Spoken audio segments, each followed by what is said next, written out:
Hello friends, आपका स्वागत है आपके अपने यूट्यूब चैनल एनसी केमिस्ट्री गुरुजी पे। और आज हम बात करेंगे रेट सीटेट लेवल 2 विज्ञान से संबंधित मॉडल पेपर 29 के बारे में। और आज के मॉडल पेपर में हम कक्षा 10 की पाठ्य पुस्तक एनसीईआरटी आरबीएससी से संबंधित जो प्रश्न उत्तर है उनसे संबंधित बात करेंगे। और इससे पहले के मॉडल पेपर देखने के लिए चैनल को तुरंत सब्सक्राइब कर लें, और सब्सक्राइब करने के बाद होम पेज पर जाकर आप बाकी के जो 28 मॉडल पेपर है उनको वॉच कर सकते हैं। तो चलिए दोस्तों, स्टार्ट करते हैं आज का मॉडल पेपर नंबर 29।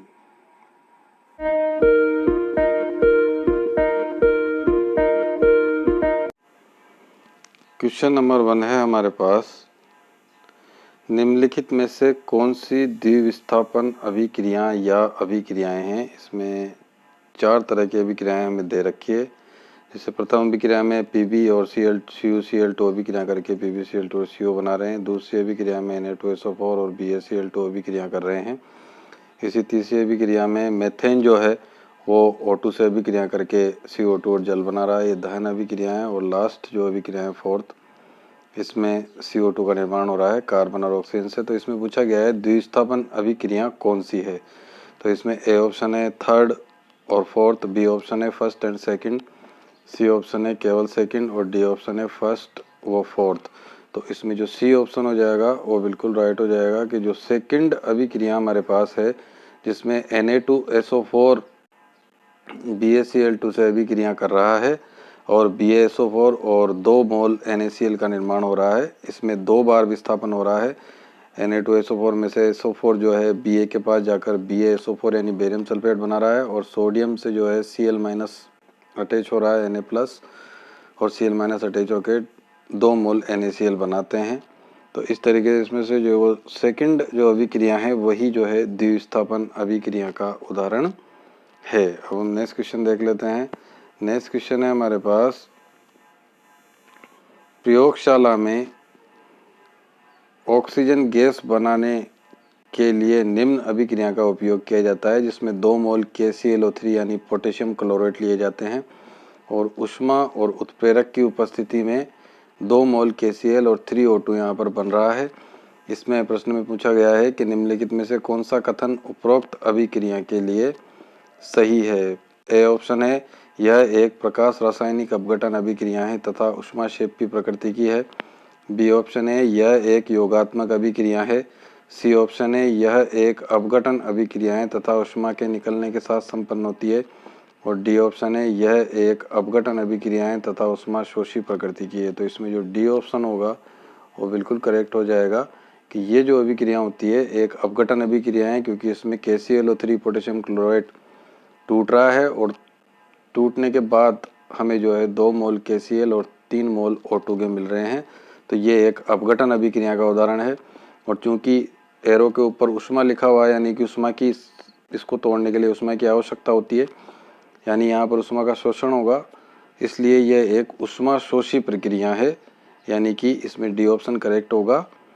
यह एक अपघटन अभिक्रिया है तथा ऊष्मा शोषी प्रकृति की होती है। हम नेक्स्ट क्वेश्चन देख लेते हैं। नेक्स्ट क्वेश्चन है हमारे पास, निम्न में से कौन सा लवण क्रिस्टलीकरण का जल नहीं रखता है, यानी जिसमें H2O नहीं होता है। ए ऑप्शन है जिप्सम, बी ऑप्शन है धावन सोडा, सी ऑप्शन है बेकिंग सोडा और डी ऑप्शन है नीला तोता। तो अगर हम जिप्सम की बात करें तो जिप्सम में जो होता है दोस्तों, कैल्शियम सल्फेट के साथ जल के अणु भी जुड़े हुए होते हैं। इसी तरीके से जो धावन सोडा है उसमें भी Na2CO3.10H2O यानी 10 जो है जल के अणु इसके अंतर्गत होते हैं। नीला तोता जो होता है वो होता है कॉपर सल्फेट यानी CuSO4.5H2O यानी उसके अंदर भी जल के अणु होते हैं। यानी कि अगर हम बात करें सी ऑप्शन की बेकिंग सोडा की, तो बेकिंग सोडा इसका बिल्कुल सही उत्तर होगा। इसमें क्रिस्टलीकरण का जल नहीं होता है, जिसका सूत्र होता है NaHCO3 यानी सोडियम बाइकार्बोनेट। इसी को ही बेकिंग सोडा कहा जाता है और इसमें क्रिस्टलीकरण का जल नहीं पाया जाता है। नेक्स्ट क्वेश्चन देख लेते हैं। नेक्स्ट क्वेश्चन है हमारे पास, निम्नलिखित में से कौन सा एक क्षारक नहीं है, जो क्षार नहीं होता है। इसमें ए ऑप्शन है C6H5OH यानी फिनोल, बी ऑप्शन है NaOH यानी सोडियम हाइड्रोक्साइड, सी ऑप्शन है KOH यानी पोटेशियम हाइड्रोक्साइड, और डी ऑप्शन है NH4OH यानी अमोनियम हाइड्रोक्साइड। तो इसका जो ए ऑप्शन है वो बिल्कुल करेक्ट हो जाएगा। जो फिनोल होता है C6H5OH यानी इसकी संरचना इस तरीके से होती है। ये फिनोल का सूत्र है, C6H5 पे OH अटैच होता है और ये एक क्षार न होकर अम्लीय प्रकृति का होता है, क्योंकि इसमें अनुनाद पाया जाता है जो आयन बनता है H+ आयन निकलने के बाद। तो यहाँ पर KOH जो होता है वो भी क्षार है, NaOH भी क्षार है और NH4OH भी जो है क्षार होता है। तो ए ऑप्शन करेक्ट हो जाएगा। C6H5OH एक क्षारक नहीं है। हम नेक्स्ट क्वेश्चन देख लेते हैं। नेक्स्ट क्वेश्चन है अम्लराज यानी इसको इंग्लिश में बोलते हैं एक्वारेजिया किस किस का संयोजन है। ए ऑप्शन है तनु HCl और सांद्र HNO3 3:1। बी ऑप्शन है सांद्र HCl सांद्र HNO3 3:1। सी ऑप्शन है तनु HCl तनु HNO3 3:1 और डी ऑप्शन है सांद्र HCl तनु HNO3 3:1। तो इसका जो बी ऑप्शन है वो बिल्कुल करेक्ट हो जाएगा कि जो अम्लराज होता है उसके अंदर सांद्र HCl और जो सांद्र HNO3 होते हैं HNO3 ये 3 अनुपात में होते हैं, यानी 3 भाग तो सांद्र HCl होता है और 1 भाग सांद्र HNO3 का होता है।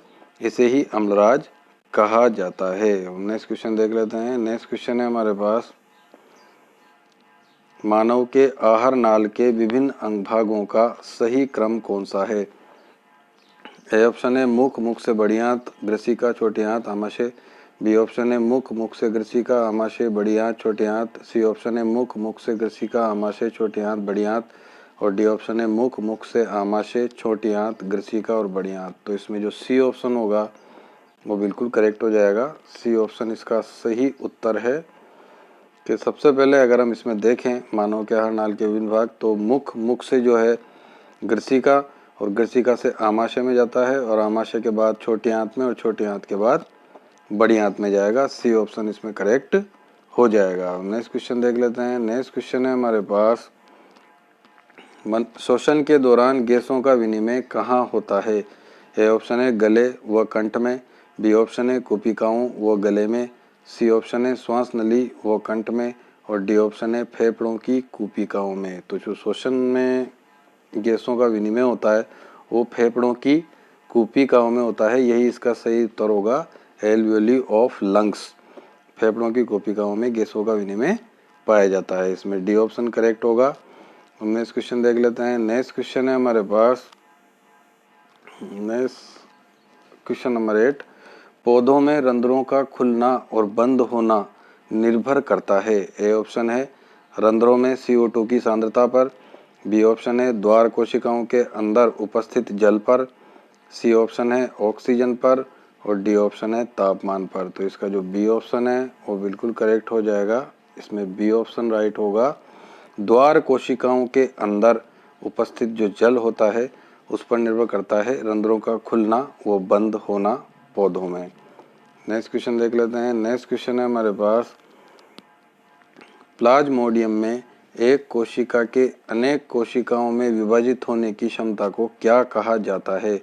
ए ऑप्शन है बहुविभाजन। बी ऑप्शन है मुकुलन। सी ऑप्शन है न्यूनकारी विभाजन और डी ऑप्शन है द्विविभाजन। तो इसमें जो ए ऑप्शन है वो बिल्कुल करेक्ट हो जाएगा, बहुविभाजन। यानी प्लाज्मोडियम में एक कोशिका के अनेक कोशिकाओं में विभाजित होने की जो क्षमता होती है उसे बहुविभाजन कहा जाता है। नेक्स्ट क्वेश्चन देख लेते हैं। नेक्स्ट क्वेश्चन है हमारे पास एक पारितंत्र में ऊर्जा का प्रवाह हमेशा अनेक दिशाओं में होता है यानी बहुदिशक। बी ऑप्शन किसी विशिष्ट दिशा में नहीं होता। सी ऑप्शन एक दिशा में होता है यानी एक दिशिक और डी ऑप्शन 2 दिशाओं में होता है। तो इसका जो सी ऑप्शन है वो बिल्कुल करेक्ट हो जाएगा कि जो इकोसिस्टम होता है हमारा पारितंत्र उसमें एनर्जी फ्लो यानी ऊर्जा का प्रवाह हमेशा एक दिशा में होता है यानी एक दिशिक होता है। इसमें सी ऑप्शन करेक्ट होगा, एक दिशिक। नेक्स्ट क्वेश्चन हम देख लेते हैं। नेक्स्ट क्वेश्चन है हमारे पास टॉर्च, सर्च लाइट और वाहनों की हेडलाइटों में बल्ब कहाँ लगा होता है। ए ऑप्शन है परावर्तक के वक्रता केंद्र पर। बी ऑप्शन है परावर्तक के ध्रुव व फोकस के बीच, सी ऑप्शन है परावर्तक के फोकस व वक्रता केंद्र के बीच, और डी ऑप्शन है परावर्तक के फोकस के अत्यधिक निकट। तो इसमें जो डी ऑप्शन हो जाएगा वो बिल्कुल करेक्ट हो जाएगा, परावर्तक के फोकस के अत्यधिक निकट। यानी टॉर्च, सर्च लाइट और वाहनों के हेडलाइटों में बल्ब परावर्तक के फोकस के अत्यधिक निकट लगा होता है। डी ऑप्शन करेक्ट होगा इसमें। हम नेक्स्ट क्वेश्चन देख लेते हैं। नेक्स्ट क्वेश्चन है हमारे पास, ऊर्जा के निम्नलिखित रूपों में से किसकी साज सज्जा और उपयोग की प्रक्रिया में सबसे कम पर्यावरणीय प्रदूषण पाया जाता है। सबसे कम पर्यावरण प्रदूषण जो दर्शाते हैं ऊर्जा में, ए ऑप्शन है भूतापीय ऊर्जा, बी ऑप्शन है तापीय ऊर्जा, सी ऑप्शन है सौर ऊर्जा और डी ऑप्शन है नाभिकीय ऊर्जा। तो इसका जो सी ऑप्शन है वो बिल्कुल करेक्ट हो जाएगा। यहाँ पे सौर ऊर्जा जो होती है इसमें सबसे कम पर्यावरण प्रदूषण पाया जाता है। नेक्स्ट क्वेश्चन देख लेते हैं। नेक्स्ट क्वेश्चन है हमारे पास, तापीय विद्युत संयंत्र में उपयोग में आने वाला ईंधन कौन सा होता है। ए ऑप्शन है जीवाश्मी ईंधन, बी ऑप्शन है यूरेनियम, सी ऑप्शन है जल और डी ऑप्शन है जैव मात्रा। तो इसमें जो बी ऑप्शन होगा वो बिल्कुल करेक्ट हो जाएगा, यूरेनियम इसका सही उत्तर होगा। तापीय विद्युत संयंत्र में यूरेनियम का उपयोग ईंधन के रूप में किया जाता है। नेक्स्ट क्वेश्चन देख लेते हैं। नेक्स्ट क्वेश्चन है, किसी लंबी सीधी धारावाही परिनलिका के भीतर चुंबकीय क्षेत्र की तीव्रता, ए ऑप्शन मध्य में सबसे कम होती है, बी ऑप्शन एक सिरे से दूसरे सिरे की ओर बढ़ती जाती है, सी ऑप्शन केंद्र की अपेक्षा सिरों पर अधिक होती है और डी ऑप्शन सभी बिंदुओं पर समान होती है। तो इसका जो डी ऑप्शन है वो बिल्कुल करेक्ट हो जाएगा कि जो लंबी सीधी परिनलिका है अपनी धारावाही परिनलिका, उसमें भीतर की तरफ चुंबकीय क्षेत्र की तीव्रता सभी बिंदुओं पर समान होती है। डी ऑप्शन करेक्ट होगा इसके अंदर। हम नेक्स्ट क्वेश्चन देख लेते हैं। नेक्स्ट क्वेश्चन है, जब प्रकाश नेत्र में प्रवेश करता है तो अधिकांश अपवर्तन कहाँ पर होता है। ए ऑप्शन है पुतली पर, बी ऑप्शन है परितारिका पर, सी ऑप्शन है कॉर्निया पर और डी ऑप्शन है क्रिस्टलीय लेंस पर। तो इसका जो सी ऑप्शन है वो बिल्कुल करेक्ट हो जाएगा। कॉर्निया जो है इसका सही उत्तर होगा कि जब प्रकाश नेत्र में प्रवेश करता है तो अधिकांश अपवर्तन कॉर्निया पर होता है। नेक्स्ट क्वेश्चन देख लेते हैं। नेक्स्ट क्वेश्चन है, वे 3 आर कौन से हैं, कैपिटल आर, जो हमें प्राकृतिक संसाधनों को लंबी अवधि तक संरक्षित बनाए रखने में सहायक होते हैं।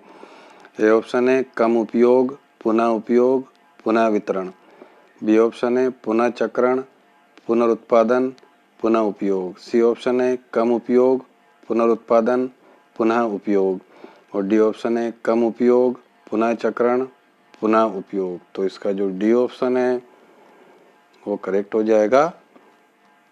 डी वाला करेक्ट होगा, कम उपयोग यानी रिड्यूस, पुनः चक्रण यानी रिसाइकिल और पुनः उपयोग यानी रीयूज। ये 3 तरह के आर इसमें होते हैं, 3 आर यानी रिड्यूस, रिसाइकिल और रीयूज। ये इसका सही उत्तर होगा। डी ऑप्शन जो है यहाँ पे बिल्कुल करेक्ट हो जाएगा। नेक्स्ट क्वेश्चन देख लेते हैं। नेक्स्ट क्वेश्चन है हमारे पास, संकुचन के दौरान निम्न में से कौन सी संरचना हृदय के भीतर रुधिर को वापस विपरीत दिशा में बहने से रोकती है। ए ऑप्शन है आलिंदों की पतली भित्तियां, बी ऑप्शन है हृदय के भीतर स्थित कपाट, सी ऑप्शन है निलयों की मोटी पेशीय भित्तियां और डी ऑप्शन है उपरोक्त में से कोई नहीं। ये यहाँ पर हम देख रहे हैं।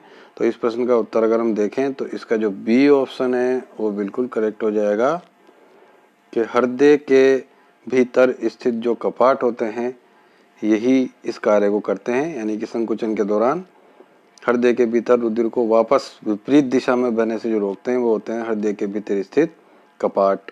बी ऑप्शन करेक्ट होगा। नेक्स्ट क्वेश्चन हम देख लेते हैं, हमारे शरीर में मूत्र का सही मार्ग चुनिए। ए ऑप्शन है मूत्राशय, वर्क, मूत्रनली, मूत्रमार्ग, बी ऑप्शन है वृक्क, मूत्रनली, मूत्रमार्ग, मूत्राशय, सी ऑप्शन है वृक्क, मूत्रनलियाँ, मूत्राशय, मूत्रमार्ग, डी ऑप्शन है वृक, मूत्राशय, मूत्रमार्ग और मूत्रनली। तो इसका जो सी ऑप्शन है वो बिल्कुल करेक्ट हो जाएगा, सी वाला ऑप्शन, कि सबसे पहले वृक से जुड़ी हुई होती है मूत्र नलियाँ यानी यूरेटर्स, मूत्र नलियों से जो है मूत्राशय में जाता है मूत्र और लास्ट में मूत्रमार्ग में जाएगा। तो इसका सी ऑप्शन करेक्ट होगा, यही हमारे शरीर में मूत्र का सही मार्ग होता है। नेक्स्ट क्वेश्चन देख लेते हैं। नेक्स्ट क्वेश्चन है हमारे पास, थायरोक्सिन के बारे में कौन सा कथन सही नहीं है? नहीं है इसमें पूछा है प्रश्न में। ए ऑप्शन है थायरोक्सिन के संश्लेषण के लिए थायराइड ग्रंथि को आयोडीन की आवश्यकता होती है, यह सही कथन है दोस्तों। बी ऑप्शन है थायरोक्सिन को थायराइड हार्मोन भी कहते हैं, यह भी सही है। सी ऑप्शन है यह शरीर में कार्बोहाइड्रेटों, प्रोटीनों और वसाओं के उपापचय का नियमन करता है, यह भी सही है थायरोक्सिन हार्मोन के संदर्भ में। और डी ऑप्शन है थायरोक्सिन के संश्लेषण के लिए लौह आवश्यक है, तो जिसको डी ऑप्शन है ये बिल्कुल सही उत्तर है, यानी कि ये सही कथन नहीं है। किसके लिए? थायरोक्सिन के लिए, कि थायरोक्सिन के संश्लेषण के लिए लौह की आवश्यकता होती है, ये सही कथन नहीं होगा थायरोक्सिन हार्मोन के लिए। डी ऑप्शन इसमें सही होगा। नेक्स्ट क्वेश्चन देख लेते हैं।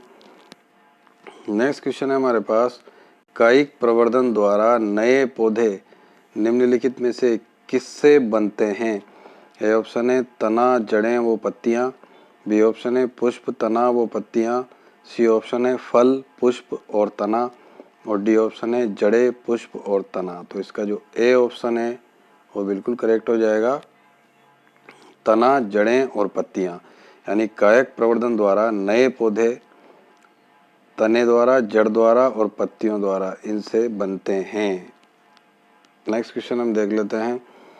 नेक्स्ट क्वेश्चन हमें दिया हुआ है, दी हुई अभिक्रिया के लिए निम्न में से कौन से कथन सत्य है? एक अभिक्रिया में दे रखी है जिसमें 3 Fe है यानी लोहा, 4 जल के अणु हैं और ये दोनों मिलकर बना रहे हैं Fe3O4 और साथ में हमें मिल रहा है H2 गैस के 4 मोल। तो इसमें पहला जो कथन दिया है इसने कि आयरन धातु ऑक्सीकृत हो रही है, तो ये अगर हम देखें इसके अंदर तो बिल्कुल सही बात है, क्योंकि यहाँ पर जो आयरन था क्रियाकारक की तरफ, इसमें ऑक्सीकरण अवस्था 0 थी क्योंकि ये मुक्त अवस्था में था। जैसे ही Fe3O4 में ये आया तो ये यहाँ पर जो है लोहा धनात्मक ऑक्सीकरण अवस्था दर्शाता है, यानी ऑक्सीकरण अवस्था यहाँ पर चेंज होकर 0 से धनात्मक की तरफ गई है, यानी कि यहाँ पर इलेक्ट्रॉन त्यागे गए हैं और इलेक्ट्रॉन का त्यागना ऑक्सीकरण कहलाता है, यानी कि फर्स्ट कथन सही है। दूसरा, जल ऑक्सीकारक का कार्य करता है, ये भी बिल्कुल सही बात है दोस्तों, क्योंकि यहाँ पर जल में हम देखें तो H पर +1 चार्ज है और यहाँ पर हम देखें H2 में तो यहाँ पर 0 चार्ज आ रहा है, तो ये भी सही कथन है।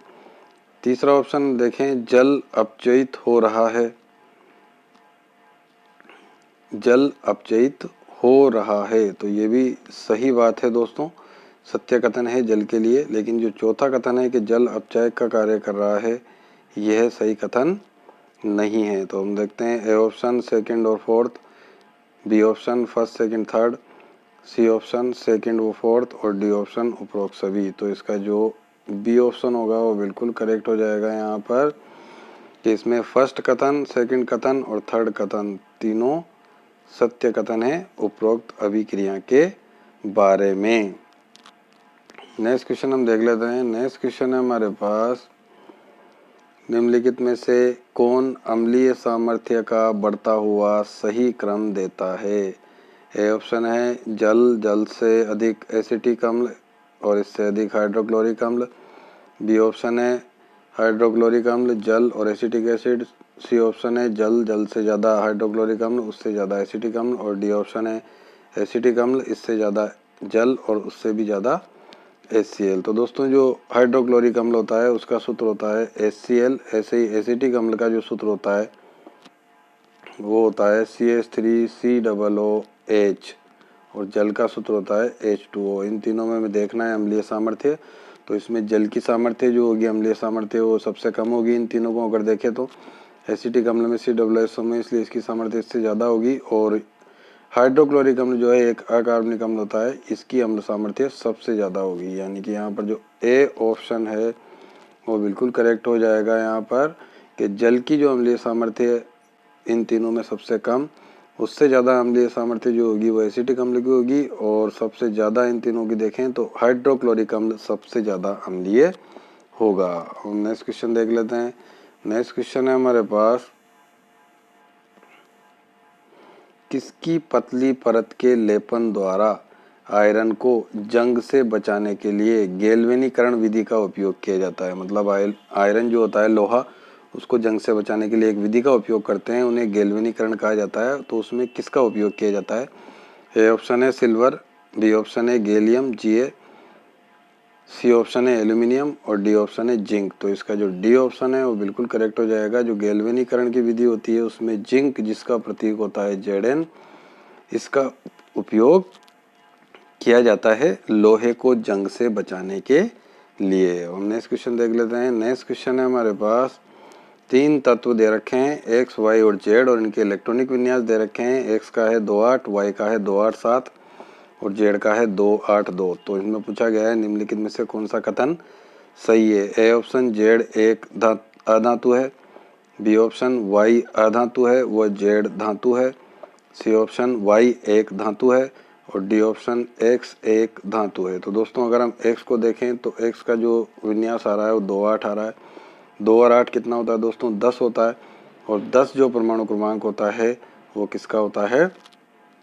नियोन का होता है। और नियोन एक अक्रिय गैस होती है। इसीलिए हम अगले की अगर बात करें यहाँ पर वाई की, तो वाई में हमें दे रखा है 2 8 7, 2 और 8 7 यानी 2 और 8 10, 10 और 7 17, 17 परमाणु क्रमांक होता है Cl का। और Cl जो होती है वह एक अधातु होती है। लेकिन अर्थात हम ये कह सकते हैं कि वाई यहाँ पर क्या है? अधातु है। और इसी तरीके से हम बात करें जेड की, तो जेड का जो विन्यास दे रखा है 2 8 2 यानी 8 और 2 10 और 2 12, 12 होता है मैग्नीशियम का। मैग्नीशियम जो होती है वो 12 परमाणु क्रमांक रखती है, यानी कि ये एक धातु होती है। तो इसका जो बी ऑप्शन है वो बिल्कुल करेक्ट हो जाएगा कि यहाँ पर जो वाई है वो तो क्या है? अधातु है, और जो जेड है वो क्या है? धातु है। और नेक्स्ट क्वेश्चन देख लेते हैं। नेक्स्ट क्वेश्चन है हमारे पास, निम्नलिखित में से असंतृप्त यौगिकों को पहचानिए।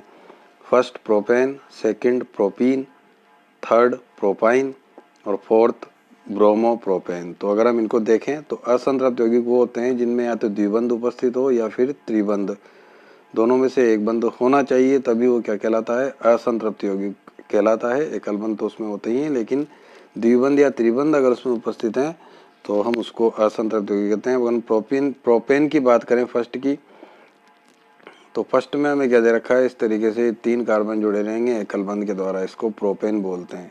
सेकंड की बात करें प्रोपीन, तो प्रोपीन में भी 3 कार्बन जुड़े रहते हैं, लेकिन पीछे ईन शब्द आ रहा है। ईन शब्द आने के कारण इसमें एक डबल बॉन्ड आएगा। और इसी तरीके से हम बात करें थर्ड ऑप्शन प्रोपाइन की, तो प्रोपाइन में भी 3 कार्बन होंगे इस तरीके से, लेकिन पीछे आइन आ रहा है इसमें, और आइन जब अनुलग्न आता है तो कम से कम एक त्रिबंध उसमें उपस्थित होता है। और इसी तरीके से बात करें ब्रोमोप्रोपेन की, तो ब्रोमोप्रोपेन में हम क्या करेंगे?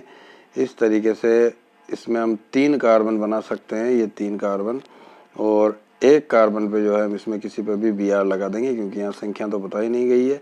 तो ये इसमें भी सब एकल बंध है। यानी हम ये कह सकते हैं कि जो सेकंड और थर्ड है, यानी कि प्रोपीन और प्रोपाइन है, इसके अंदर द्विबंध उपस्थित होते हैं। अर्थात इसमें जो सी ऑप्शन होगा वो बिल्कुल करेक्ट हो जाएगा कि जो सेकंड और थर्ड है, सेकंड यानी प्रोपीन यानी 3 कार्बन विद 1 डबल बॉन्ड, और थर्ड यानी propyne 3 carbon with 1 triple bond. तो इसमें सी ऑप्शन करेक्ट होगा, सेकंड और थर्ड। नेक्स्ट क्वेश्चन देख लेते हैं। नेक्स्ट क्वेश्चन है हमारे पास, निम्नलिखित में से कौन एक सजातीय श्रेणी से संबंधित नहीं है? तो सजातीय श्रेणियां वो होती है दोस्तों जिसमें एक ही हाइड्रोकार्बन सीरीज के यौगिक पाए जाते हैं। जैसे एल्केन है तो सभी एल्केन कार्बन नंबर 1 से लेकर और जहाँ तक 3 4 5 2 जहाँ तक जा रही है वो सभी सजातीय श्रेणियों में आती है। इसीलिए एल्केन की सजातीय श्रेणी अलग हो जाएगी पूरी एक। इस तरीके से एल्कीन की अलग हो जाएगी। तो अगर हम इसमें देखें तो ए ऑप्शन है C2H6, बी ऑप्शन है C3H8, सी ऑप्शन है CH4 और डी ऑप्शन है C4H8। तो C4H8 को अगर हम देखें तो ये भिन्न है इसमें, क्योंकि ये CnH2n से निकला है, यानी कि C4H8 एक एल्कीन होता है। और जो बाकी के 3 उदाहरण हैं वो एल्केन के उदाहरण हैं, यानी तीनों जो है जैसे कि CH4 ये मेथेन होता है, फिर C2H6 देखें हम तो ये हमारा एथेन होता है, और इसी तरीके से हम देखें C3H8 तो ये H8 जो होता है ये हमारा प्रोपेन होता है, यानी कि मेथेन, एथेन, प्रोपेन ये सब एल्केन श्रेणी के सजातीय श्रेणी के सदस्य हैं, जबकि डी ऑप्शन जो है एल्कीन का है, इसलिए ये एक ही सजातीय श्रेणी के संबंधित नहीं है। इसमें डी ऑप्शन करेक्ट हो जाएगा C4H8। नेक्स्ट क्वेश्चन देख लेते हैं। नेक्स्ट क्वेश्चन है हमारे पास, ऑक्सीजन, फ्लोरीन और नाइट्रोजन की परमाणु त्रिज्या यानी आकार का बढ़ता हुआ क्रम बताइए। तो दोस्तों इसमें ए ऑप्शन है ONF, बी ऑप्शन है OFN, सी ऑप्शन है FON और डी ऑप्शन है NFO। तो अगर हम देखें तो यहाँ पर नाइट्रोजन जो आता है वो 7 नंबर पे आता है, फिर उसके बाद ऑक्सीजन आता है 8 नंबर पे, और उसके बाद फ्लोरीन आता है 9 नंबर पे। यानी कि हम आवर्त के अंदर लेफ़्ट टू राइट चलते हैं तो परमाणु आकार घटता है, यानी कि इस तरफ जाने पर परमाणु आकार घटेगा, यानी F का जो परमाणु आकार होगा वो सबसे कम होगा, उससे ज़्यादा परमाणु आकार ऑक्सीजन का होगा, और उससे ज़्यादा जो परमाणु की त्रिज्या होगी वो नाइट्रोजन की होगी। यानी कि इसमें बढ़ता हुआ क्रम पूछा गया है तो इसमें सी ऑप्शन करेक्ट हो जाएगा। फ्लोरीन का जो परमाणु त्रिज्या होगा कम, उससे ज़्यादा ऑक्सीजन का, और उससे भी ज़्यादा जो परमाणु त्रिज्या होगा वो नाइट्रोजन का होगा। नेक्स्ट क्वेश्चन देख लेते हैं। नेक्स्ट क्वेश्चन है हमारे पास, असंगत युग्म को पहचानिए।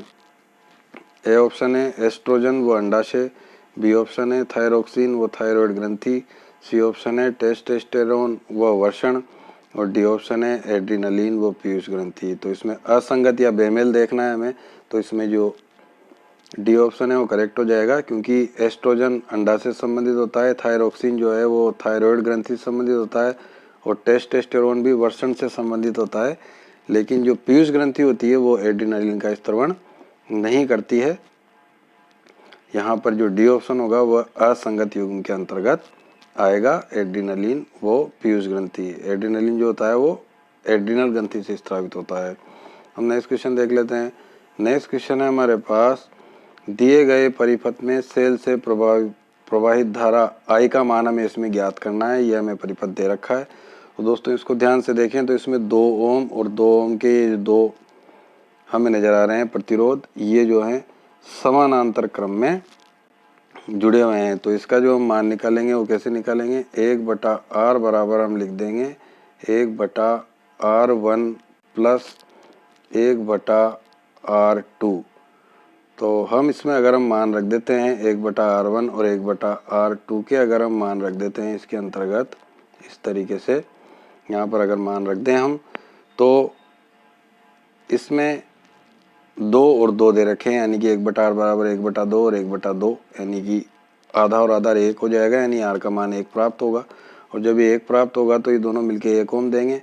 फिर 1 ओम और 2 ओम दोनों श्रेणी क्रम में जुड़े हुए हैं, और श्रेणी क्रम के लिए सूत्र होता है r बराबर r1 प्लस r2। तो यहाँ पर हम रख देंगे 2 प्लस 1, तो हमें 3 ओम यहाँ पर मिल जाएगा टोटल। 3 ओम मिलने के बाद हम इसमें सूत्र लगाएंगे V बराबर IR। इसमें जो सूत्र लगेगा 3 ओम के बाद वो सूत्र लगेगा V = IR, और I का मान अगर हमें इसमें निकालना है तो हम निकालेंगे इस तरीके से V/R। V का मान अगर हम इसमें देखें तो 6 दे रखा है इस चित्र के अनुसार, और R का मान हमने अभी निकाला 3 ओम, तो I बराबर जो आ जाएगा हमारे पास 6/3, यानी इसका आंसर आएगा 2। यानी इसका जो बी ऑप्शन होगा वो बिल्कुल करेक्ट हो जाएगा यहाँ पर, कि 2 एम्पियर हमें इसमें धारा का मान प्राप्त होगा।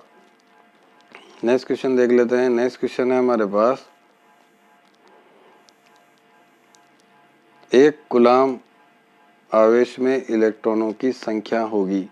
ए ऑप्शन है 5.2 × 10⁻18, बी ऑप्शन है 6.0 × 10⁻18, सी ऑप्शन है 6.25 × 10⁻18 एंड डी ऑप्शन है 1। तो इसको निकालने के लिए हमें फॉर्मूला लगाना पड़ेगा Q = NE। N हमें यहाँ पर निकालना है, Q का मान जो है 1 दे रखा है, N का मान हमें निकालना है इलेक्ट्रॉनों की संख्या, और इलेक्ट्रॉनों पे जो आवेश है उसे E से बताते हैं, और उसका मान होता है 1.6 इंटू 10 की घात -19। ये सूत्र होता है 1.6 इंटू 10 की घात -19। और जब हम इसको सोल्व करेंगे तो n बराबर आएगा 1/1.6 इंटू 10 की घात -19। तो इसको सोल्व करने पर हमें मिलेगा सी ऑप्शन, यानी कि 6.25 इंटू 10 की घात 18। सी ऑप्शन इसमें करेक्ट होगा, 6.25 इंटू 10⁻18। तो दोस्तों, आज का मॉडल पेपर कैसा लगा ये कमेंट बॉक्स में कमेंट करके ज़रूर बताएं। और अगर मॉडल पेपर क्वेश्चन आंसर अच्छे लगे हों तो वीडियो को लाइक करें, अपने L2 साइंस फ्रेंड्स के साथ शेयर करें और चैनल को सब्सक्राइब ज़रूर कर लें, ताकि इन फ्यूचर भी आपको इसी तरह के मॉडल पेपर प्राप्त होते रहें। नमस्कार दोस्तों।